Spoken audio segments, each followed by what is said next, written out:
गडिंग्लजमध्ये कुंभार समाजासाठी प्रशस्त बहुउद्देशीय सांस्कृतिक सभागृह बांधू पालकमंत्री हसन मुश्रीफ यांची ग्वाही. संत गोरोबा काका सांस्कृतिक सभागृहाचं लोकार्पण.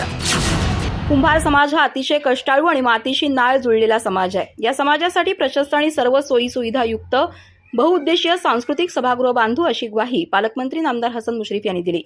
गडिंग्लजमध्ये कुंभार समाजाच्या संत गोरोबा काका सांस्कृतिक सभागृहाचं बांधकाम पालकमंत्री यांच्या 27 लाख रुपये निधीतून झालंय.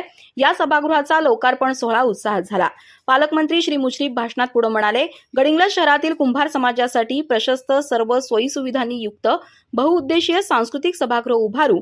या समाजानं संत गोरोबा काका सांस्कृतिक सभागृहाचा वापर विद्यार्थ्यांसाठी अभ्यासिका, वाचनालय, स्पर्धा परीक्षा मार्गदर्शन केंद्र यासाठी करावा. या सगळ्यासाठी लागेल ते सहकार्य करू. जडे सिद्धेश्वर मठाचे अधिपती महंत श्री सिद्धेश्वर स्वामी म्हणाले, कुंभार समाज हा कष्टाळू आणि अत्यंत प्रामाणिक समाज आहे. पालकमंत्री हसन साहेब मुश्रीफ संत गोरोबा काका सांस्कृतिक सभागृह बांधून या समाजाची सेवा केली आहे. त्यांनी सर्व जाती धर्माची आणि समाजाचं प्रेम मिळवलेलं आहे. जनतेसाठी 24 तास उपलब्ध असणारे ते नेते आहेत.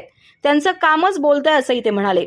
यावेळी सतीश पाटील, विद्याधर गुरबे, प्रकाशभाई पताडे, किरण कदम, बसवराज खनगावे, नरेंद्र भद्रापूर, सिद्धार्थ बन्ने, राहुल शिरकोळी, गुरुप्रसाद नुलकर, सुनील कलाल, संतोष उर्फ आबा मांगले, विनोद बिलावल, वसंतराव यमगेकर, सुरेश कोळकी, महेश सलबादे, गुंडू पाटील, रमेश रिंगणे, हारून सय्यद, महादेव कुंभार, चंद्रकांत कुंभार, यशवंत कुंभार, सुनील कुंभार, भैरू कुंभार, अशोक कुंभार, रावसाहेब कुंभार, वसंत कुंभार, अनिल कुंभार, प्रकाश कुंभार, संदीप कुंभार, नेताजी कुंभार आदी प्रमुख उपस्थित होते.